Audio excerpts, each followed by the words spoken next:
this is John Byrne with Poets and Quants. Welcome to our center court session on how to get in.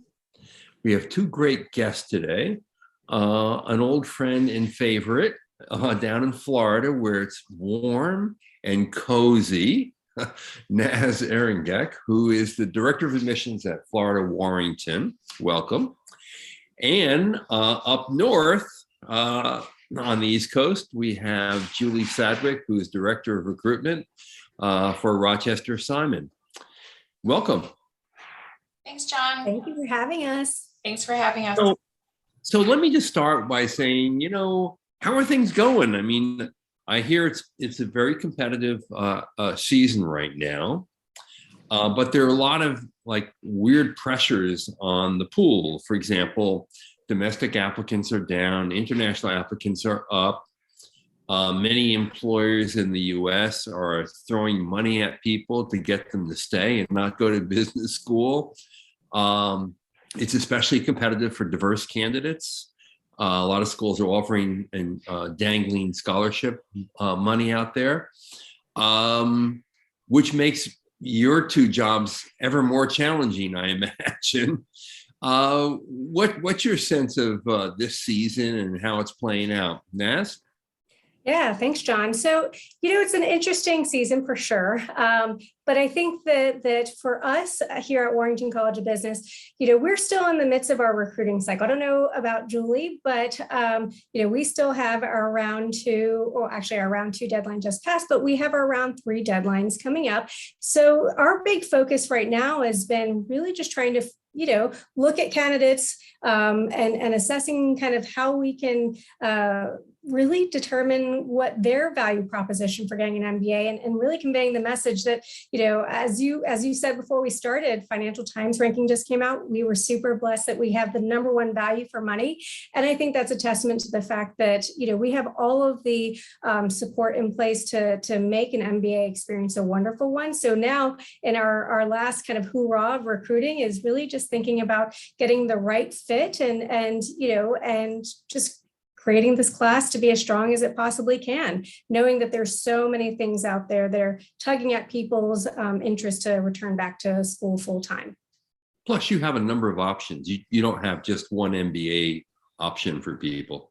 Oh, absolutely. Yeah, we have our full portfolio, an online MBA program, an executive MBA, weekend professional, and then just within our full-time offerings, we have a one-year program, which is unique. In fact, two types of one-year formats. A program designed for those who have a business degree within the last 7 years, as well as a one-year program designed for any other major. And then, of course, we have our traditional 2-year program, really designed for those who are looking to get a little bit more time with that career and self-exploration. So because we have a wide variety of formats, it really makes it easy for us to try to figure out, what program works best for a candidate. If it's keeping their job, quitting their job, how can we make them, a best possible UFMBA candidate? Right, exactly. And Julie, what's your take on the current market?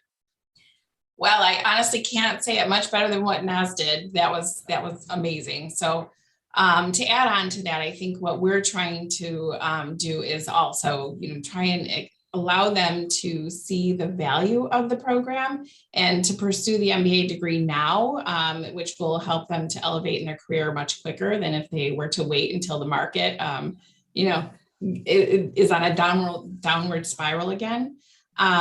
So we're seeing that it is competitive for domestic candidates.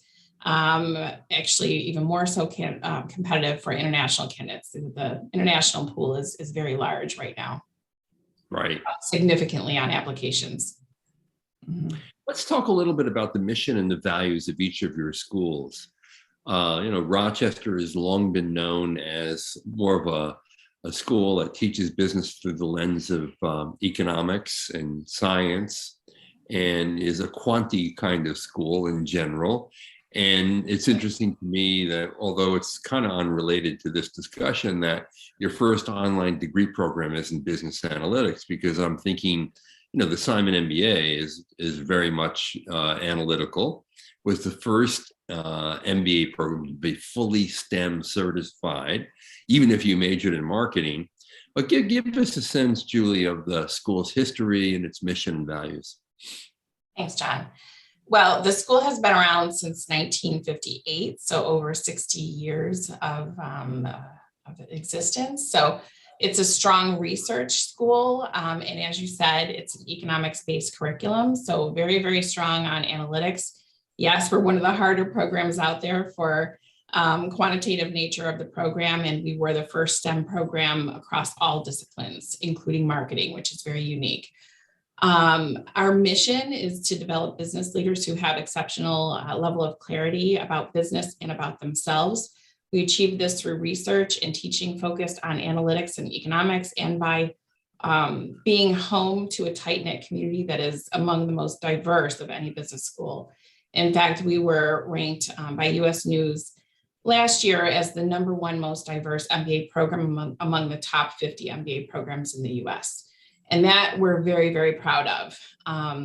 So it really lends well to our teaching or our guiding principles, which are seeking clarity, investing in relationships, embracing diversity and inclusion, and making an impact. And all of that is so critical to our success. We live that in our curriculum every single day, and our students are abiding by that every day. That's great. Naz, how about Florida? Yeah, John. So we actually launched our MBA, full-time MBA program back in 1948. And so we've been offering our full-time program for quite some time. And in fact, the evolution of our program is, back when I actually started with the UF MBA program about 12 years ago, we had about 13 different concentrations, and we've whittled that down to be more focused based off of the strength of our faculty. And so our program, there are many programs out there that are purely case-based methodology, others that are a mixture between cases and theory and practice. And so we're kind of right in the middle of that. And so when we kind of narrowed down our focus area of our elective courses, we chose 7 big buckets to choose, right? Based off of, like I said, the strength of our faculty. So finance, human capital, marketing, strategy, supply chain, real estate, and then business analytics is our newest one. We aren't a STEM certified program. However, in launching our business analytics program in conjunction with our information systems and operations management department, we're hoping to move towards a program that is more lucrative based off of what business leaders' skill sets are looking for today. And, when we talk about the program itself and kind of our mission, many years we had this tagline of transformation guaranteed. Our students aren't going to be the same students when they graduate as they are when they are entering the program. Why? Because we recognize that critical thinking skills, their analytical skills, their interpersonal communication, professional communication, these are all things that we're going to build in our students, our future business gator leaders, right? And we want our students to go out there and be the best ambassadors for the UF MBA program. And I think that at the core, it's that investment that we make in them as a program, far beyond even just the curriculum. When we talk about our #2 ranking of aims achieved, our students are reflecting back and saying, look, this wasn't just a curriculum transactional piece. It was more because we had this investment from career services, from professional development, offering all of these things beyond the classroom, such as, Excel training, Six Sigma, Lean Six Sigma, Python. These are all things that as a program are constantly evolving beyond just the core curriculum that we established back in the late 40s, so that we could build our UF MBAs to be phenomenal business leaders. Yeah, I'm glad you mentioned all that, because people who aren't in the know about an MBA education may be led to think, okay, you're going to learn marketing and finance and accounting and stats and operations. But really, the big takeaway is how schools are devoted to professional development, and that you as a person, you as a professional, will become so much better as a result of an MBA education, an MBA experience, than you might otherwise think, because so much time and effort and resources are poured into that professional development and leadership development piece of the puzzle, which is something I always say this, but I need to say it again. Go to any other school, any other college in the university, and you will get no attention paid to your own professional development. Sure, you'll learn all you need to know about the law or medicine or anthropology or geography or computer science, but no one's going to pay any attention to how you should be developed as a professional who's going to be successful throughout your entire life. And that is, to me, the secret sauce of a great business education. And Julie, I wonder if you can comment on how Simon is tackling the challenge of developing leaders.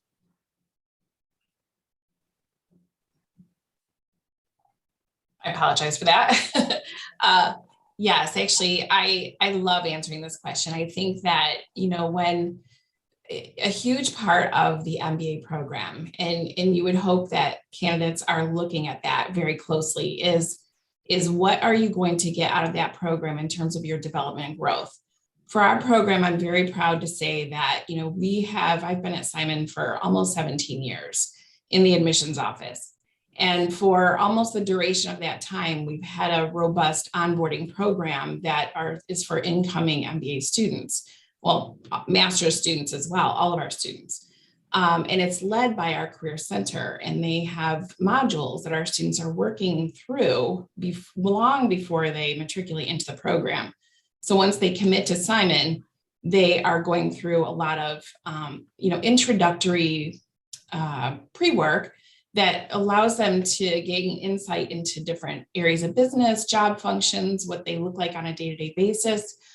They're also conducting assessment testing, where they're learning a lot about themselves in terms of their personality, their work style. So all of that together can help them to really determine what is going to be the right path for them post-MBA or master's. So that by the time they come into our program, they actually choose a specialization, and that specialization is designed to create the coursework that really does pivot them easily into their career of interest. But they're going through, for the first year of the program, they're allowed to take up to 4 elective courses. That also allows them to be highlighted and be able to work really well through the recruitment process when they're going for their internship selection process, as well as during their internships between the 2 years. Hopefully they come out of that internship and love that experience, and they solidify that full-time offer, and that second year is amazing. They can really focus on, the studies and also the leadership opportunities and other experiential opportunities. If not, they can come back, and re-recruit and completely change their specialization to focus on a different path. And we do have an academic advisor as well as a career advisor that works with them throughout the entire 2 years of the program. So they're really not doing this alone. These are resources that people, pay far more money than an MBA cost. Just to get some career advice from consultants. I mean, they're getting this as a part of our programs. So that's important. And, taking on leadership roles, like I said, through, clubs and activities, and as well as case competitions. We have a consulting project course in the first year of the program. So they are getting hands-on experience working with real companies. They also can opt in to gain additional experience if they want to through working with startups and local and regional small businesses that utilize Simon talent for special project work, or companies that can't afford to hire large consultants. So they can gain a ton of practical experience that way as well. So there's just, I can't even describe how much of a value it is. And students can really take it as far as they want in terms of their growth and development. Now, so I'm imagining that experiential learning is a big part of the Florida program as well. Oh, absolutely, John. So, our experiential learning, similar to what Julie was saying, starts as soon as the student is actually admitted, right? So experiential learning, of course, is something that we think of in 2 parts. And Julie, I think, did a great job of highlighting that. that we look at it from both a career perspective, but as well as an additional curriculum perspective, right? So from experiential learning, purely beyond the classroom, I kind of touched up on some of our professional development opportunities, Excel training, like I said, Six Sigma, Lean Six Sigma. We also do a storytelling seminar. We have opportunities for students to go internationally and spend 1 week abroad and learn from 6 to 8 different companies and really apply what they're learning in the classroom to a global consulting project.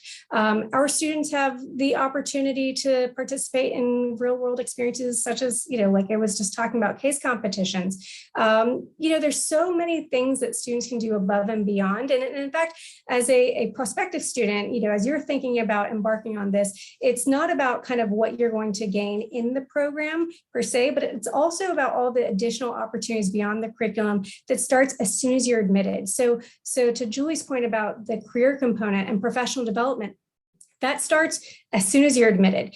As soon as you're admitted, you start having conversations with Carly, our Director of Business Career Services. I know she's been highlighted in prior Poets and Quants Center Court events. And Carly is really just trying to teach our candidates, how to best position themselves for the big task ahead of them, right? Finding that fantastic job. And finding that fantastic job isn't just about resume building, but it's a lot of, reflection and figuring out, what do you want to do? In fact, just today, just before this session, I was interviewing a candidate, and a lot of times it's reflecting, right? And it's reflecting on, what do you see yourself doing 1 year or 2 years from now? And by and large, the students that we talk to that have that success is, maybe they don't have a crystal ball, but they're excited and eager about participating in all the events that we have to offer. In fact, I go as far as to say our curriculum, we have classes Monday through Thursday. So what's going on Fridays? Fridays are our professional development days. They are purely designed to help you, become that business leader, so that when you are in front of corporate recruiters, what it is that your value proposition, what value add you're going to have for those companies. And is that partially done through career coaching? Absolutely. Is it partially done by, the fantastic case competition that you and your team members just won? Yes. Is it building that confidence from the curriculum? Yes. It's all of that. So it's that complete package. Yeah. I can add on to that. Can I add on to that, John? Of course. Sorry, she reminded me of something. I feel like, and she'll agree with me on this, I know, Naz. You're learning a lot from your peers as well. So, you learn so much from your professors, but you're growing and developing from your peer set of students that you're working alongside with on group project work. Some of these students are from all across the world. So you're gaining a lot of global perspective through your, strong relationships that you're building by working with them on a daily basis. And yes, we also offer the Monday through Thursday study option where you've got Fridays off for that professional and career development. So I just wanted to make sure that, they know that there is a huge component of learning and developing through that peer interaction. Right. Yeah, really good point. Now, this seminar is about how to get in. And so I want to ask both of you, what would you say are the components of a compelling application that really matter and help a candidate stand out? Naz, why don't you start with that? Sure. So one of the things that we continuously talk about in our admissions committee is, how well candidates can demonstrate grit in their application. That is one thing that we really love, because at the end of the day, we want students who are ready to roll up their sleeves and really just dive into the experience. Hopefully, all of you listening today, the one tidbit I have for you is, if you're going to do an MBA, hopefully you only do it once, right? So really embrace that experience. Although I guess there are other schools on here that might think, maybe just do it a couple of times. Let's share the love. But I think that as you're talking about, what qualities as admissions directors that we look for, it's, once again, how excited is that individual? How excited are they to become a part of your student and future alumni base? Are they ready and willing to do the work? Do they have the metrics to handle the rigorous academic curriculum and the career curriculum that we'll have, set forth for them? It's important that in an application that people can really think about what they want to do with this. And of course, like I said, you don't have to have that crystal ball, but you have to put some thought into it. And so, if I'm looking at a candidate and I'm reading their application and looking at their essays and looking over their resume and their transcripts, the things that I like to highlight is kind of what have the depth of their experiences been like? What has their academic curriculum looked like? What type of post-MBA goals are they setting for themselves? And then what types of involvements beyond just the academic and their professional lives have they been involved with, right? Because that's going to be a huge thing. The benefit of the UF MBA is that we have a very small class size. We only bring in about 35 two-year students and about a dozen one-year students. So we want individuals that work well with others, that are involved within their communities, that are ready, once again, to what Julie said, work in teams, because 50% of what you do in terms of your deliverables are going to be team-based. So if we've done our job right, we've been able to read through files and really assess those big things: teamwork, grit, and eagerness to start an MBA. Now, let's revisit that word grit. What does it mean? I mean, when I hear it, I think of someone who's really demonstrated that they can be scrappy, meaning that they're willing to do things that lead to greater responsibility in their jobs. I met with someone last week, for example, who had to drop out of college after a year and a half because he had things he had to help his family out with. There was some illnesses in the family. And he didn't get his undergraduate degree until he was 33. But instead, he got a bank teller job that he worked into being a personal wealth manager. And then he got a part-time job at a Fortune 500 company and worked himself into a corporate strategy role and advisory. And then he landed at Deloitte as a senior consultant. This is a guy who I would think is the quintessential grit guy. But how do you define grit? So first off, can I get their name and phone number? Right. Yeah.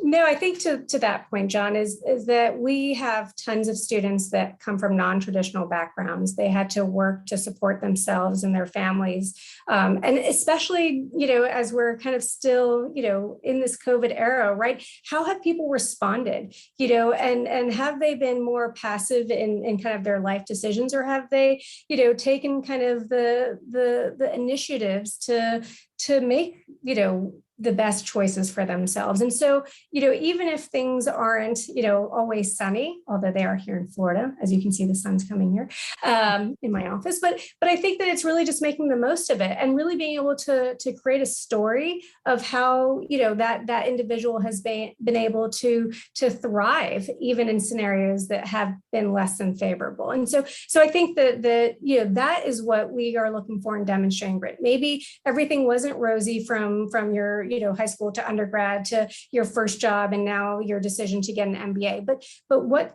types of trials and tribulations did that individual have, whether they're big or small, to really assess that they're ready to kind of do whatever it takes to get the job done. Yeah, well said. Julie, you looking for grit? Yes, absolutely. I agree with everything Naz has said. It's amazing to me to be able to read applications and to hear a story. We appreciate the story. We appreciate the motivation that goes into seeking out an MBA. Getting to that point of applying to an MBA program, that says a lot. And we truly believe that, the best candidates are the ones that don't have necessarily the highest test scores.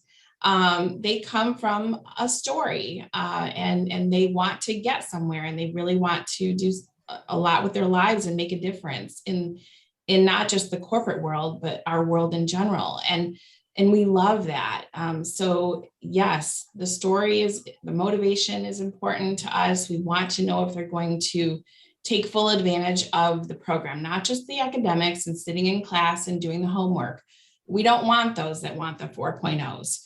We want those that truly want to take full advantage of the clubs and activities, the leadership roles, the international immersions, the study abroad opportunity. There's there's a lot that they can really do in our program. And, knowing what they want to do in the future, like Naz said, we want to know that they've thought about that, but they don't have to have it down pat. They can explore and change their mind as they're onboarding into the program. Another thing I want to make sure to highlight is you do not, and I get this all the time, you do not have to have a business background or a quant background to go for an MBA. And that's where I think a lot of people think that they have to have supervisory experience or a business background. That's not true. We say we make poets into quants, and that is true. You can come into the program. We want to make sure that you can handle the rigors of a quantitative curriculum. And so in that instance, if you don't have a quant background or a business degree, there's other ways to enhance your math skills and to build on those skills. There's programs like mbamath.com and just taking a course at a local community college or online, stats, accounting, algebra that will help you to build on those skills before you enroll in a program. But those are things that you can do while you're exploring MBA programs. But just know that we don't want everyone to have a business background, because that does not create diversity of thought within a classroom discussion. We want a variety of backgrounds. We've enrolled people who have been, lawyers or architects into our program. And so it does make for a pretty robust conversation.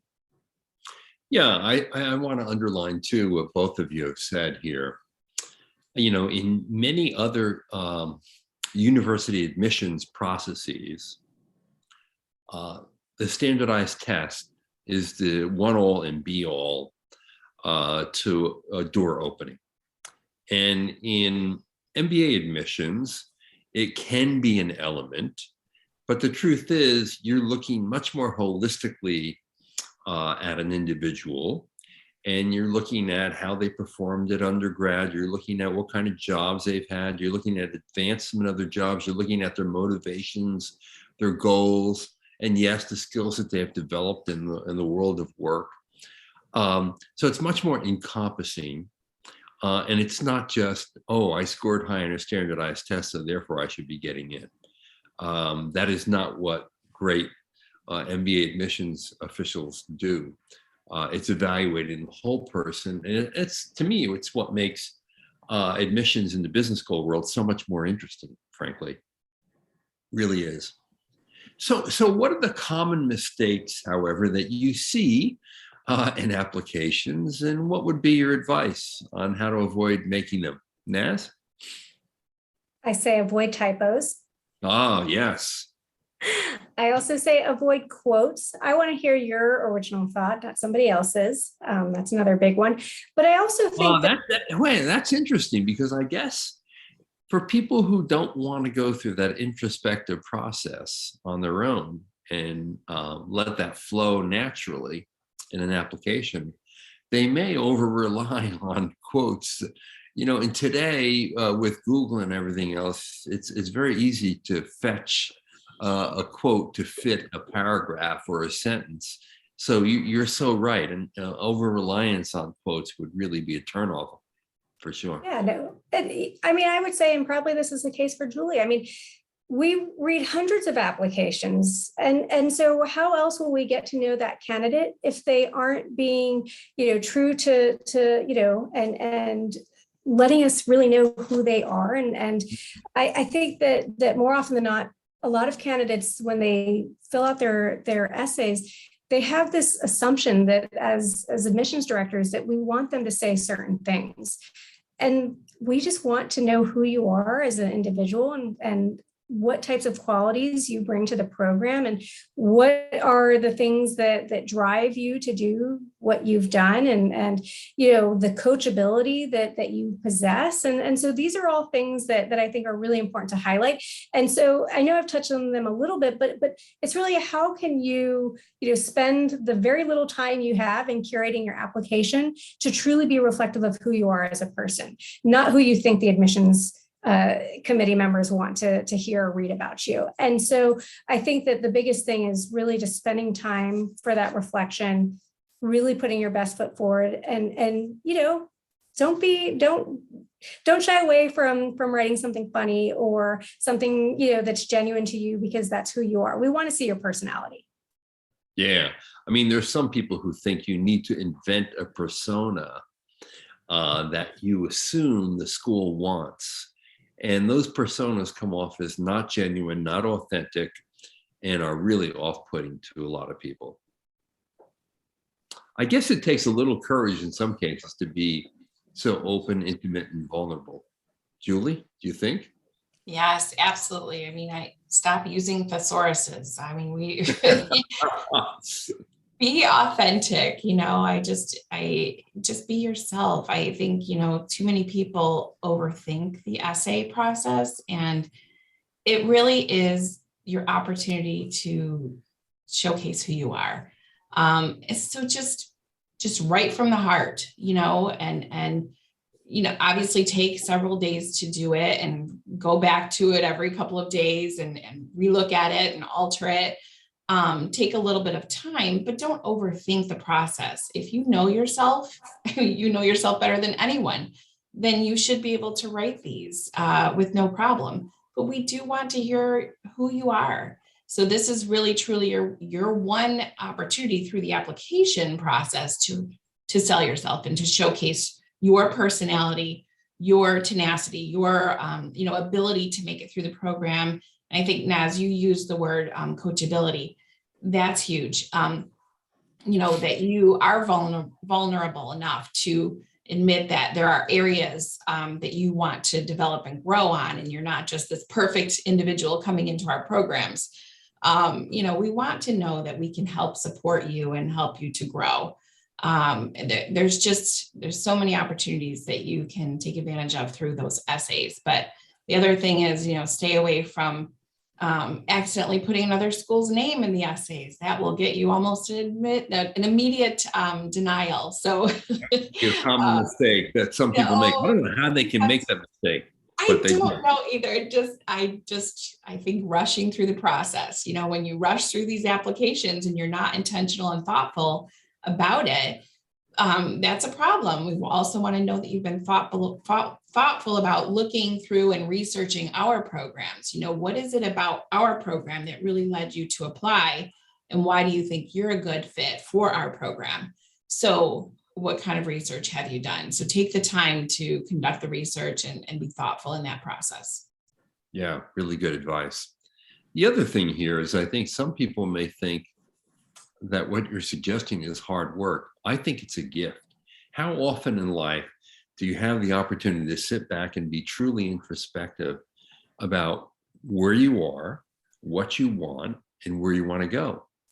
And that's what the MBA process should be. And I think giving yourself that gift, that luxury of spending some time, a bunch of moments thinking about, wow, in 5, 10, 15, 20 years, what do I want to do with my life? How do I want to be perceived?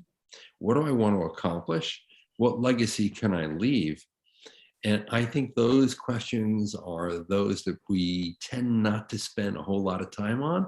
And so I think it's a gift to take your time to think about this, to talk to others about your goals and where you are, and come to some really solid conclusions about what you want in an MBA and in your career. It's a special moment. It's an inflection point on some level.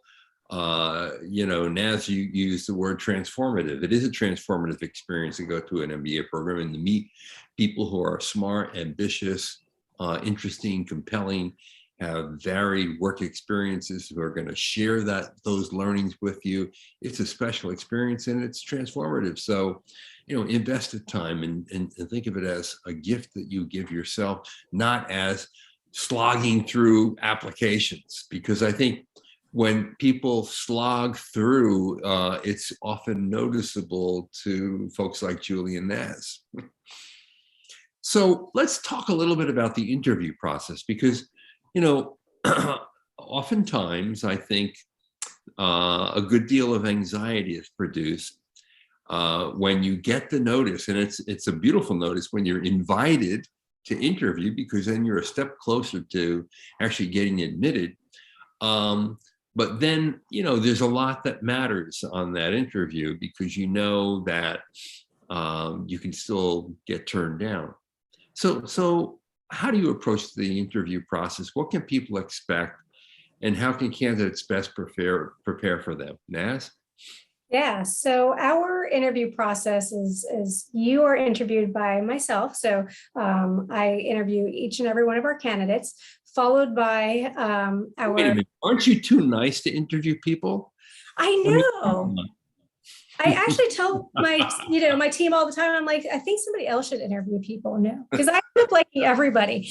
But I think the reality of the interviews, it's just an additional touch point that we can get to know that candidate. If the oh crap moment, now I have to prepare for this interview. I think all of you listening just know that if you got an interview and if you get the opportunity to chat with me, that hopefully that will be an opportunity to really just think about, is this a good culture fit for you as well? Because we're interviewing one another, right? So you're interviewing, the school as a prospective student to figure out, does this align well with your own goals? But also as a school, we're trying to assess, are you a good culture fit for our program? So our interview includes not only meeting with me, but also with our career coach, Carly Eskew, who I referred to earlier, as well as our student affairs team. So we have a member of our student affairs team or our professional development team that will also interview candidates. So you'll spend time with each and every one of us.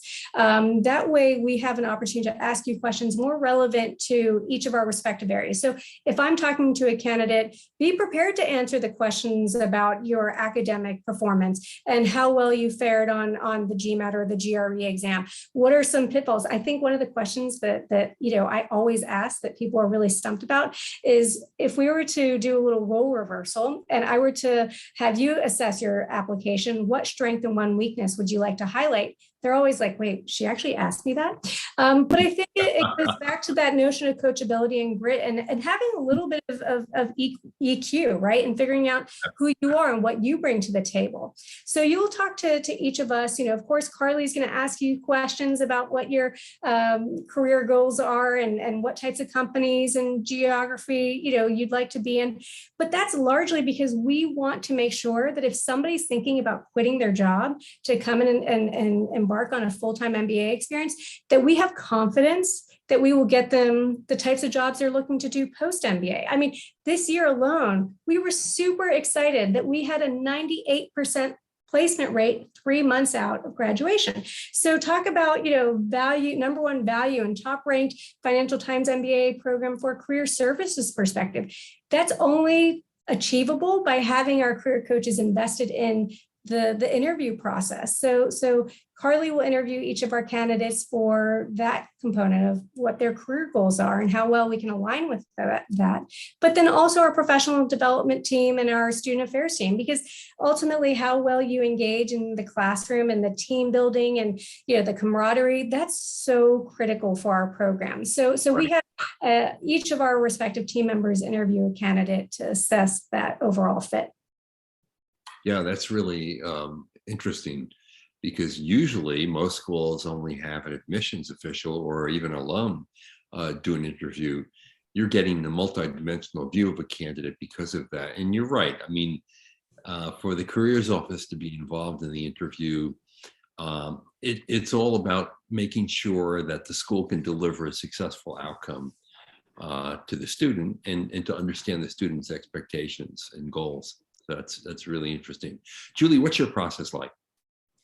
So it's an invitation only process, and we get well over 1,000 applications for the MBA 2-year MBA program alone. So and we typically have about 110 seats for the class, and so it is a blind interview. So it is an interview that the interviewer does not have access to the application ahead of time. All they have is the resume to refer to. So it does give an additional kind of component to the assessment process, whereas we're getting somebody's perspective on that candidate just based on conversation alone. They're diving into, career goals, background, depth of experience in the work experience. cross-cultural experience, and any type of leadership or voluntary experience as well. But we're also trying to gain insight into future career goals, but also the why Simon. This is really their way to sell us on why they have chosen to apply to our program. So we're assessing them, not only about their admissibility and ability to make it through our curriculum, but also the ability to be a strong teammate and be on a team of diverse individuals who may think very differently from them. So how open-minded are they to learning about others and embracing different viewpoints? And, what kind of a teammate will they be even on that diverse team? But we're also looking at them in terms of, how well will they place outside of our program? So we're trying to look at them from a lens of a recruiter or a top alum that we're putting them in contact with. So what will we need to do to help them to get to the point of solidifying that top, post-MBA career job at a very high salary?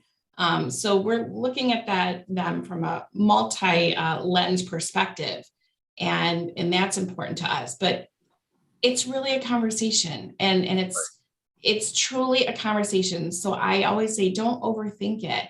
We really, I know we laugh about that and people do overthink it. But it goes back to, if you know yourself really well and you're able to just hold a conversation with somebody, and try to build that initial relationship with the interviewer, that's all it is. It's a conversation, and it's typically 30 to 45 minutes, and it's with a member of our team, staff member. So. Right. You're not going to be grilled as if you're no technical questions.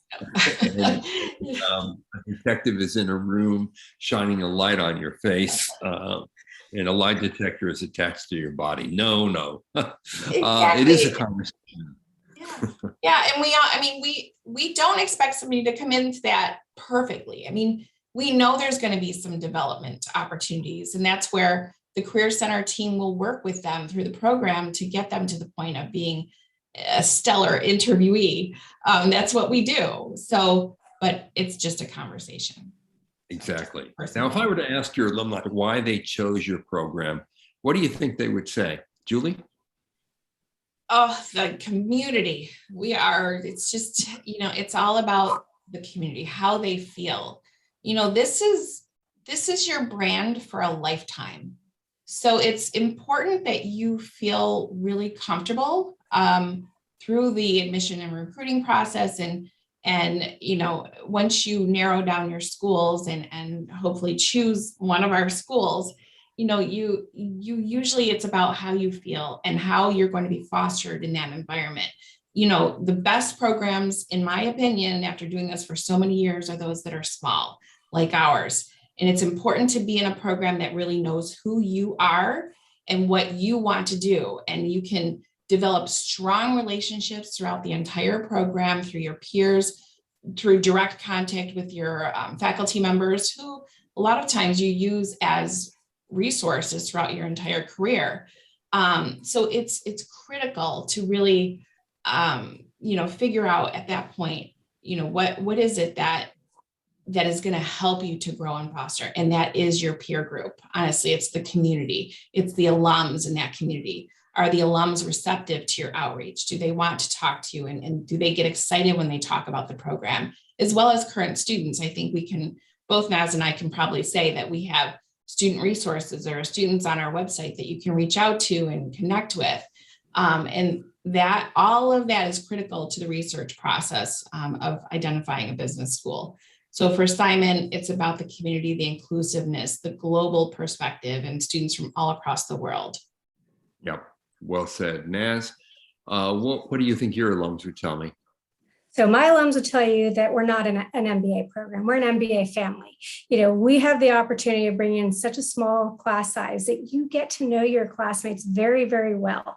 They become your 50 best friends. And so I think that a big reflection of our students is just the overall experience. Being able to go to tailgates, being able to go, tubing down the rivers and here around the Gainesville area, just embracing the opportunity to be a Gator and to be a part of an alumni of over 12,000 and over 500,000 Gators globally. I think that our students, they recognize that we are a huge brand, but we are small by design. And that's something that really resonates with them. Right.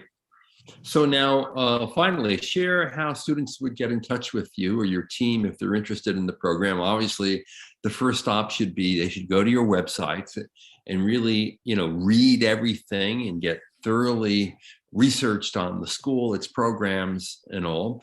But what else, Naz? So I would say, reach out to me directly. I don't shy away from talking to any prospective student. You want to, talk, let's chat. Send me an email, give me a call. I have a fantastic team that will also help you if I'm not available, if I'm on the other line. But I think beyond that, it's researching the program online. Like you said, John, it's, participating in our virtual events and our live events. The more you can get in, face in front of us, face to face or virtually, the better we can guide you through the application process. So we do a personal investment in all of our students, even as a prospect, right? Because we want to make sure that you're the right fit. So attend an open house. In fact, this Saturday, we have a virtual open house. We also offer free GMAT boot camps. So you want to increase your score by a few points, come to one of our free GMAT boot camps. We have so many opportunities to engage. And more often than not, if you come to any of our events, you get to see me. There you go. Julie? I love it. I love it. Yes, we as well. We offer so many webinars and ways to get to know us, online events, in-person events. We hosted 2 conferences this past fall.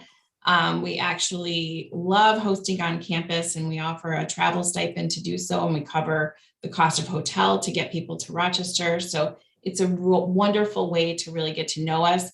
That is also the only opportunity that someone can actually take advantage of an interview opportunity without even having submitted an application first.